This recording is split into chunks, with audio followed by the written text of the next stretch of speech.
ہمارے صوبہ سندھ میں جمہوریت کے نام پر ایک سیاسی جماعت کی حکومت قائم ہے اور یہ 20ویں سال مکمل کرے گی اگر یہ ایوان اپنی مدت پوری کرتے ہیں تو۔ پاکستان کے تمام تینوں صوبوں میں حکومتیں تبدیل ہوتی رہی ہیں لیکن صوبہ سندھ میں نہیں۔ گزشتہ روز صوبہ سندھ کے حالات کے حوالے سے جس سے متاثر سندھ کے شہری علاقے خاص طور پہ ہوئے ہیں، سندھ سے تعلق رکھنے والی سب سے بڑی سندھ کے شہری علاقوں سے تعلق رکھنے والی واحد نمائندہ جماعت MQM سمیت یہاں کے عوام، یہاں کے NGOs، سول سوسائٹی اس حوالے سے اپنے احتجاج ریکارڈ کرتی رہی ہے۔ 100 تاجروں نے بھی یہی کیا ہے۔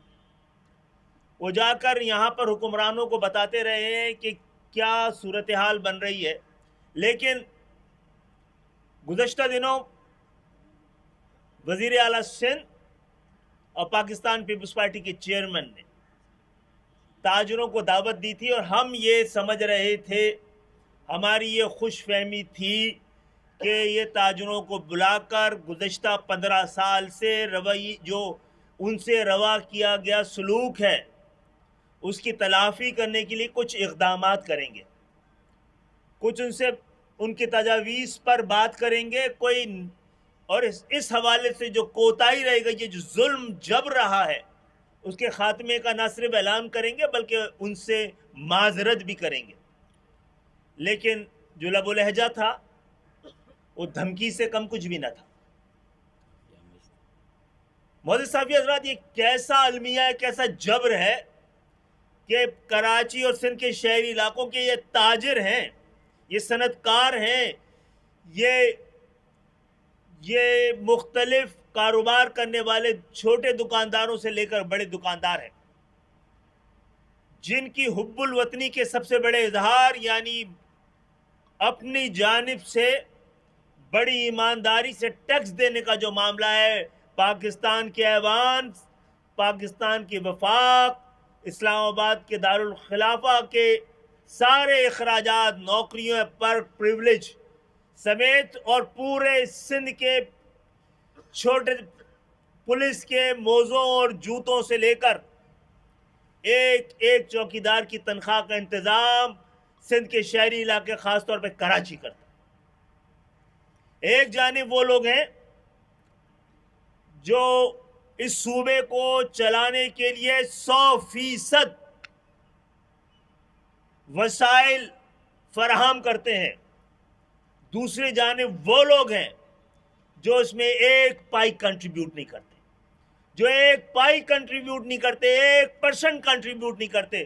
ان کے پاس 100% اختیارات ہیں ان وسائل کو، اس بجٹ کو استعمال کرنے کے، اور جہاں کہیں بھی اور جب بھی یہ دور آیا ہے، یہ ایسا دور، ایسا انتظام جو ہے، یہ جبر کا سامراج کا اظہار ہے، یہ ایک تباہ حال معاشرے کی کہانی بتا رہا ہے، یہ ایک ایسی جمہوریت کی داستان ہے جہاں پر ایک مصنوعی اکثریت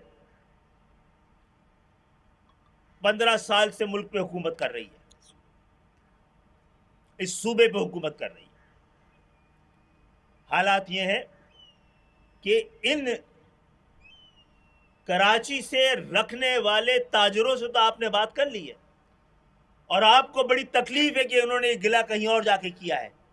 یہ جواب بھی آپ دیں گے کہ جو چینی تاجر عدالتوں میں گئے، انہوں نے جس طرح کے سندھ کے اندر حالات ہیں اس کو بیان کیا ہے، اس کا جواب بھی کبھی آپ آ کے دیں گے؟ آج روزانہ کراچی کے کونے کونے پر بھتہ طلب کرنے پر دکانداروں کو قتل کیا جا رہا ہے، روزانہ 2 3 وارداتیں ہوتی ہیں۔ اگر وہ نہ دے تو مار دیا جاتا ہے، مزاحمت کرے تو مار دیا جاتا ہے۔ آپ کہہ رہے ہیں اب پرچیاں آنی بند ہو گئی ہیں. تو ہاں ہو سکتا ہے آپ نے جو لیاری گینگ وار کے ذریعے اس پورے شہر کو یرغمال بنایا ہوا تھا اس کی شدت میں کوئی کمی آئی ہو، لیکن ان سے بھی آپ کے تعلقات پوری دنیا کو پتہ ہے. پھر شاید اب یہ بھتہ سرکاری سطح پہ وصول کیا جا رہا ہے، آفسوں میں وصول کیا جا رہا ہے، آپ کی آفیشلی وصول کیا جا رہا ہے، آپ کی ایڈمنسٹریشن کر رہی ہے، کونے کونے پہ گلی کوچوں پہ کھڑے والے پولیس والے کر رہے ہیں. ٹریفک پولیس اتنی آپ کی ایفیشنٹ ہو گئی کہ گلی کے ہر کونے پہ نظر آتی ہے. آپ نے تو ساری ڈائنامکس چینج کر دی. آپ بلڈنگ کنٹرول کے ذریعے اور یہ پانی بیچ کر، یہ سب بھتہ ہے جناب جب سرکاری سطح پر لیا جا رہا ہے. آج کل یہ تو کراچی میں کبھی اس طرح نہیں ہوا تھا کہ قاتل اسٹریٹ کرائم کا جو اضافہ ہوا ہے، ساتھ میں کراچی میں بچوں کے اغوا کا اضافہ بھی ہونا شروع ہو گیا. یہ کس کی ذمہ داری ہے؟ اس پہ آپ نے اس دن کیوں نہیں بات کی؟ اس دن آپ نے تاجروں کے سامنے اس پہ معذرت اور اقرار جرم کیوں نہیں کیا؟ اپنی ناکامی کا اظہار تو کرتے، اقرار تو کرتے، اس میں معذرت تو کرتے، اس میں شرمندہ تو ہوتے. آپ نے ان 15 سالوں میں آپ بتائیے، آپ کی حکومت سے پہلے 2008 تک کراچی اسی شکل کا تھا، کراچی کے یہی حالات تھے، کراچی اسی طرح کھنڈر نظر آتا تھا. کراچی کو بچانے کے لیے کیا ورلڈ بینک اور اقوام متحدہ کو کراچی کو بچانے کے لیے ترقیاتی کام شروع نہیں کروانے پڑے یہاں پر؟ وہ کراچی جو دنیا میں ایمرجنگ سٹیز کے نام پر آتا تھا، وہ کراچی جس کی ایگزامپل پورے پاکستان اور دنیا میں دی جا رہی تھی، آپ کے آنے کے بعد یہ کراچی جس شکل میں، اس کی وضاحت کریں گی کبھی آپ؟ اور پھر آپ کی دل کی تسلی نہیں ہوئی. میں بار بار کہتا ہوں، یہ آپ کراچی اور سندھ کے شہری علاقوں کو جو تباہ کر رہے ہیں، یہ کسی نالائکی سے نہیں کر رہے، نہ آپ میں صلاحیتوں کی کمی نہیں ہے. آپ بڑی کمال ہنر کے ساتھ، بڑے سوچے سمجھے منصوبے کے ساتھ سندھ کے شہری علاقوں کو تباہ کر رہے ہیں. آپ سمجھتے ہیں کہ کراچی تباہ ہوگا، کراچی کمزور ہوگا تو یہ پاکستان کمزور ہوگا، کراچی کی معیشت کمزور ہوگی تو پاکستان کی معیشت کمزور ہوگی، کراچی کے اندر امن و امان کا مسئلہ پیدا ہوگا تو پورے پاکستان میں امن و امان کا مسئلہ پیدا ہوگا. تو آپ کو اس سے بھی تسلی نہیں ہوئی. آپ نے 50 سال پہلے کوٹا سسٹم لگایا تھا دیہی اور شہری کے نام پہ. دراصل وہ کوٹا سسٹم لنگوسٹک بنیادوں پہ لگایا گیا تھا، کیونکہ پورے آپ کو لگانا ہوتا دیہی اور شہری کے درمیان، آپ کو کسانوں کا کوئی خیال ہوتا تو پاکستان پیپلز پارٹی دراصل پنجاب سے جیتی تھی تو حکومت بنائی تھی اس نے. تو آپ پاکستان پیپلز پارٹی نے یہ پنجاب کے کسانوں کو اس سے محروم کیوں رکھا ہے؟ وہاں کے دیہی علاقوں کے لوگوں کو اس سے محروم کیوں؟ یہ وجہ یہ ہے کہ سندھ کے اندر شہری اور دیہی کی تقسیم لسانی تقسیم کو بھی ریپرزنٹ کرتی ہے. آپ نے اس لیے لگایا تھا، لیکن آپ کی تسلی نہیں ہو رہی کوٹا سسٹم سے. 50 سال سے لگا ہوا ہے، 10 سال کے لیے لگایا گیا تھا، آپ کو اطمینان نہیں ہوا ہے. آپ نے جو سندھ کے شہری علاقوں کے 40 سندھ کے آپ صحیح طور پر سینسس کرا دیں، صرف کراچی سندھ کی آبادی کا 60% ہے، اور ابھی تک اتنی زیادہ اربنائزیشن کے باوجود 50 سال پہلے جو 60 اور 40 کا کوٹا تھا وہ ابھی تک برقرار رکھا ہوا ہے. اور اب وہ 40 کوٹے پر گزشتہ 15 سال سے نظر ہے، اور جعلی ڈومیسائلوں کے ذریعے اس کو بھی ہڑپ کیا جا رہا ہے. اس پہ بھی آپ کو تسلی نہیں ہو پا رہی ہے. ہم عدالتوں میں گئے، اس پہ بات ہو رہی ہے، ہم نے کہا ہے عدالتوں سے کہ اس جعلی ڈومیسائل پہ کوئی فیصلہ کرے. ہمیں اسی جگہ پر ہم نے اتنے بڑے بڑے کتابچوں کے ذریعے وہ ثبوت فراہم کر دیے تھے کہ جو سندھ کے شہری علاقوں کو اپنے کوٹے سے جو نوکریاں 1.25 لاکھ بنتی تھی اس 10-12 سال کی، اس میں سے 10% بھی اوریجنلی سندھ کے شہری علاقوں کے لوگ نہیں تھے. اب آپ آ گئے بورڈ آفیسز کی طرف، اب آپ نے تعلیم پر نقب لگائی ہے، اب آپ نے دراصل ملک دشمنی شروع کی ہے. کراچی کے بورڈ، کراچی جہاں کی تعلیم آپ کے نظر کرم ہونے سے پہلے پورے پاکستان میں سب سے بہتر تھی، اور بعض جگہوں پہ وہ عالمی معیار کے نزدیک بھی نظر آتی تھی۔ آپ نے کراچی کا رزلٹ 25-30% کر دیا ہے، اور لاڑکانہ کا 90%۔ اب ہم کہہ رہے ہیں کہ اس کی تحقیق کرائی جائے، تو جن لوگوں نے یہ شب خون مارا ہے انہی پہ مشتمل آپ کمیٹی بنا رہے ہیں۔ تو یہ 30-35% کراچی کا رزلٹ ہی چیک ہوگا، یا 80-90% دیہی علاقوں سے آنے والا رزلٹ بھی چیک کیا جائے گا؟ ابھی تسلی کے سامان آپ کے پورے نہیں ہوئے تھے، اب آپ فیصلہ کر رہے ہیں کراچی کی تعلیمی اداروں کو بڑے ہنر کے ساتھ تباہ کرنے کا۔ آپ کہہ رہے ہیں بیروکریٹس لگائے جائیں گے، کیونکہ 15 سال سے یہ بیروکریٹس آپ کے پیدا کرتا ہے۔ 100% سندھ کے بیروکریٹس کا تعلق آپ کی سیاسی جماعت اور آپ کی لسانی اکائی سے۔ تو انصاف کس طرح نظر آئے گا؟ کیسے ممکن ہو پائے گا؟ پھر آپ نے سندھ پبلک سروس کمیشن کے ذریعے جس طرح کی نسل کشی، یعنی کہ نسل پرستی کے ذریعے نسل کشی کی جا رہی ہے، نسل پرستی کی جا رہی ہے، اس کا بھی آپ نے کبھی کوئی آپ کے دل میں درد نہیں ہوا ہے، آپ نے کوئی ایسا فیصلہ نہیں کیا ہے۔ مہاجروں پر، سندھ کے شہری علاقوں پر رہنے والے لوگوں پر آپ نے تعلیم، صحت اور روزگار کے دروازے 50 سال سے بند کیے ہوئے تھے، لیکن 15 سال سے اس کی انتہا ہو چکی ہے۔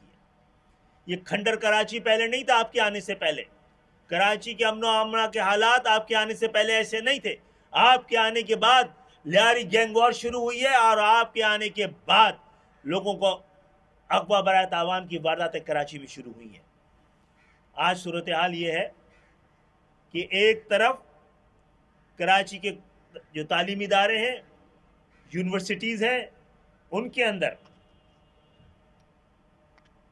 مہران یونیورسٹی میں جہاں پر تقریباً 4817 طالب علم پڑھتے ہیں، 9276 طالب علم پڑھتے ہیں، ان کو آپ 4817 سے زیادہ 4817 ملین سے زیادہ گرانٹ دیتے ہیں۔ اور این ای ڈی یونیورسٹی جہاں تقریباً 12,000 اسٹوڈنٹ پڑھتے ہیں، اس کو 2140 کے قریب ملین کے قریب گرانٹ دی جاتی ہے، آدھی سے بھی کم۔ معزز صحافی حضرات، خاص طور پہ میں سندھ کے شہری علاقوں کی یونیورسٹیز اور کالجز کے حوالے سے دوبارہ اپنے شدید ترین تحفظات جو سندھ کے شہری علاقوں کا ہے، اساتذہ کا ہے، پروفیسر کا ہے، ماہر تعلیم کا ہے، طالب علموں کا ہے، سول سوسائٹی کا ہے، پوری دنیا میں کہیں بھی بیروکریٹ نہ وائس چانسلر بنتا ہے، نہ ماہر تعلیم ہوتا ہے، نہ پروفیسر ہوتا ہے، نہ لیکچرار ہوتا ہے، نہ پورے پاکستان میں کہیں ایسی کوئی مثال ہے۔ آپ ٹھیکے پہ دینے جا رہے ہیں سندھ کے شہری علاقوں کی ان یونیورسٹیز کو، جن کو آپ نے مکمل طور پر گزشتہ 15 سال میں ہر وسائل سے محروم رکھا ہوا ہے، جہاں پر پورا پاکستان، کراچی یونیورسٹی میں پورا پاکستان پڑھتا ہے۔ آپ جعلی مارک شیٹوں کے ذریعے، جعلی نمبرز کے ذریعے، جعلی تعداد کے ذریعے اور جعلی ڈومیسائل کے ذریعے اس کے ایک ایک سندھ کے شہری علاقوں کے حق پر، داخلے پر، نوکری پر قبضہ کرنا چاہتے ہیں۔ ہم نہیں چاہتے تھے، ہم نے اپنے حصے سے زیادہ کی قربانی دی ہے اس صوبے کو جوڑ کے رکھنے کے لیے، ان کے درمیان نفرت کی خلیج کو پاٹنے کے لیے، اس میں نسلی تعصب کو کم کرنے کے لیے۔ جب جب سندھ کو ضرورت پڑی ہے، ایم کیو ایم نے اس کا ساتھ دیا ہے۔ 88 میں آپ کی حکومت نہ بنتی اگر ہم نہ ہوتے، اگر 2008 میں حکومت نہ بنتی اگر ہم حمایت نہ کرتے۔ یہ ہر بار جب آپ کو ضرورت پڑی ہے سندھ کی نسل پرست حکومت کو بھی ہم نے سندھ کی محبت میں، پاکستان کی محبت میں اور اپنے طرف سے اس صوبے کو جوڑ کر رکھنے کے لیے ہم اپنے حصے سے زیادہ کی قربانی دے چکے ہیں. اب آپ کی باری ہے. ہم اپنے اس سے زیادہ والی قربانی سندھ کے شہری علاقوں نہ دے سکتے نہ ہم ان سے لے سکتے ہیں. یہ آج اس وجہ سے ہم نے اس توقع کے ساتھ پریس کانفرنس نہیں کی ہے کہ اس سے کوئی شرمندہ ہوگی پاکستان پیپلز پارٹی. ماشاءاللہ ان کو آپ شرمندہ کر ہی نہیں سکتے اور نہ ہی کوئی مسئلے کا حل دے گی، کیونکہ مسئلہ پیدا ہی ان کا کیا ہوا ہے. دراصل مسئلہ اس لیے پیدا کیا گیا ہے کہ ان کے دور میں اگر کوئی صنعت، پہلے تو انہوں نے کرپشن کو صنعت کا درجہ دیا، اب سب سے منافع بخش کوئی صنعت ہے تو یہ کرپشن کی ہے، جہاں سے آپ سرمایہ لگائیں آپ کو سب سے زیادہ منافع ہوتا ہے. معاملہ یہ ہے، یہ دراصل ہماری گفتگو وفاق سے ہے، مملکت سے ہے، ریاست سے ہے. اگر آپ کو 15-20 سال سے یہی تماشا دیکھنا ہے اور تماشائی بنے رہنا ہے تو پھر آپ بتائیے کہ ہمارے پاس دوسرا کون سا حل ہے. ہم روڈوں پہ نہیں آنا چاہتے، ہم احتجاج کے وہ تمام طریقے استعمال کر رہے ہیں. ابھی بہت سارے نہیں کیے ہیں جو کہ آئین اور قانون ہمیں دیتا ہے، لیکن آپ کے پاس بھی کچھ ذمہ داریاں ہیں. وزیر اعظم پاکستان بتا دیں کہ ان کو اگر ہمارے مسائل سے کوئی دلچسپی نہیں ہے تو کوئی جواز بتائیں کہ ہم ان کے ساتھ کھڑے رہیں. کوئی جواز ہونا چاہیے کہ ہم آپ کا ساتھ دیں. ہمیں بھی جواب دینا ہے اپنے لوگوں کو کہ وفاق میں ساتھ دے کر ہم نے اپنے اوپر ہونے والے مظالم میں کم سے کم آپ کی طرف سے کوئی آواز سنائی تو دے. آپ 18ویں ترمیم کی مجبوریوں میں جکڑے ہوں گے، اپنی زبان تو کھولیں، کوئی فیصلہ تو کریں. اور یہی بات ریاست سے کی جائے، سے ہماری توقع ہے. یہ عدلیہ سے تو ہم مانگتے رہیں، جاتے رہیں. آپ کے پاس ہمارے ہزاروں ہزار مقدمے سسک رہے ہیں. آپ نے جعلی ڈومیسائل پر فیصلہ کرتے کرتے آپ رک گئے ہیں، اور جو آپ نے فیصلہ کیا تھا نوکریوں پر جعلی طریقے سے، جعلی ڈومیسائل سے، جعلی مارک شیٹوں سے، جس جعلی میرٹ کے ذریعے داخلہ وہ جو نوکریاں دی جا رہی تھیں، ہم نے عدالتوں سے اس کو رکوایا تھا. لیکن جو جوڈیشل کمیشن بنا ہے جس میں کہ مکمل طور پر پاکستان پیپلز پارٹی سے تعلق رکھنے والے لوگوں کی نمائندگی ہے، سندھ کے شہری علاقوں سے اکا دکا ہے، تو پاکستان پیپلز پارٹی کی جو لیگل فرمز ہیں ان کے وہ ملازمین ہیں. اس سے یہ بکتا ہوا انصاف پوری قوم کو ایک بہت بڑے بحران سے دوچار کر دے گا. آپ نے نہ میڈیکل کالجز کے حوالے سے، آپ نے پہلے ہی medical colleges, engineering colleges, professional colleges اور اب جامعات مر کراچی کے لوگوں کے لیے دروازے بند کر دیے تھے. اب ہر حالت میں آپ آخری جنگ پہ آمادہ نظر آتے ہیں. ہمیں بھی بتائے ریاست، ہمیں بتائے مملکت، ہمیں بتائے وفاق کہ ہمارے پاس اور دوسرا کیا راستہ ہے. ہم ایوانوں میں آواز بلند کر چکے ہیں، ہم عدالتوں میں جا چکے ہیں، ہم احتجاج کر چکے ہیں. ہم آج آپ میڈیا کے ذریعے آپ سے بات کر رہے ہیں. ہمیں حل دیجئے تاکہ ہم سندھ کے شہری علاقوں کو بتا سکیں کہ ہم لاوارث نہیں ہیں. ہم ایک وطن میں رہتے ہیں جہاں پہ انصاف و قانون کی کوئی نہ کوئی گنجائش بچی ہوئی ہے. اگر جو گنجائش ہمارے لیے ختم ہو گئی ہے تو ہمیں بتا دیا جائے. بہت بہت شکریہ.